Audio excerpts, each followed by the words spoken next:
Hello, Just Too Good here. Today I'm taking a look at the LEGO Star Wars Duel on Mustafar set, which has 208 pieces, 2 minifigures, and retails for $20 in the United States. Let's take a look at the minifigures. Anakin Skywalker is our first minifigure with a new face print and torso printing. Both look fantastic, and at the back side you can see some more torso printing as well as an alternate facial expression that looks a lot more calm. And of course, Anakin comes with his lightsaber. And the Obi-Wan minifigure is exclusive and great as well. Love that hair piece, which doesn't come too often in that color, but more specifically, face, torso, and legs are all exclusive, with an alternate face that just looks like it's filled with grief. That's an expression you don't see with LEGO too often. And Obi-Wan has his lightsaber as well. There's a variety of ways to display the build of this set. It splits right down the middle, much like the Duel on Starkiller base, so how you could have it is in this square version, or you could pull apart right where this bar meets this clip and have this 1x2 with the clip attached to another bar and have it displayed in a more rectangular way. Now what I like is that these platforms rotate 360 degrees, so you could have them fight in this way as well.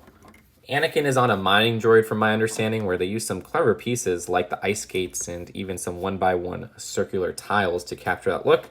To move each of these platforms, all you have to do is move this miniature ball joint, and you could get them to fight and duel with the lightsabers.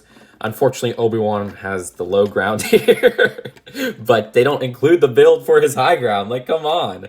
And his design does have a print of a 1x1, which isn't new, but it still works pretty well. Now, this design at the back may look like it's getting in the way of movement for Anakin, but you can't adjust that. But this is the part that Anakin and Obi-Wan are climbing up, and it falls straight into lava, though this part right here kind of stops it from falling all the way. So I don't know, it's kind of an awkward design in my opinion. I also don't like how they, of course, have to have this blue Technic pin showing, which just distracts from this whole cool section with the black and the translucent orange. It's not too big of a deal, but honestly, they just got rid of that part and just added a high ground. That's what I would have preferred. And looking at the ground floor's lava, I don't know, the design uses a lot of solid colors, and I kind of wish they went more with the translucent orange or maybe even a translucent red. It just kind of detracts and looks more like a red brick to me, if anything. But this design in the corner here does have a little play feature where if you push, those studs will go flying. One thing I don't like about that play feature is just how loose it is, but then again, you could just remove the studs when you don't want it to go flying, so it's really not big of a deal. But at the end of the day, this is more of a play piece than a display piece. It's so that people can recreate the scene and have Anakin knocked off. Heck, LEGO even put a 1x2 jumper there so that it's easier to knock off Anakin than it is Obi-Wan. Nice touch. But that's it for the build of this set. I don't have too much else to add. Let's take a look at the packaging and then the final verdict. The box does use what was once a $15 box size, but now it's just used for $20 sets. And at the back, it shows some different play features. And of course, at the end of the instructions, there's an advertisement for a lot of the 2020 sets, as well as the Skywalker Saga game.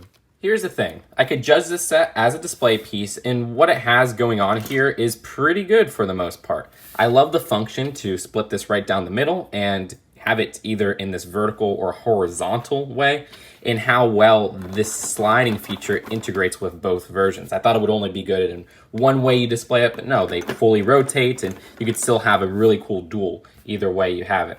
But I feel like as a display piece, which I do want to judge it as because we don't get a Duel on Mustafar so often, it is kind of lacking. This is a set they could have expanded upon and added more features to it, like the lack of the high ground that Obi-Wan goes on, or the design of the red and the yellow at the bottom just does not gel well with me for the lava, especially considering how they use a lot of translucent orange in here. I would have liked to see a lot more translucent orange with this ground area and less of the red. At least maybe put the red at the base, but have translucent orange just pouring out.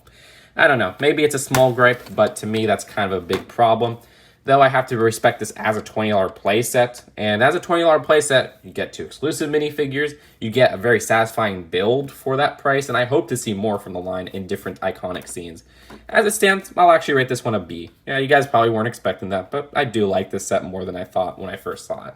So that's it for now. Hope you guys enjoyed this video, and I'll see you guys later. Peace out.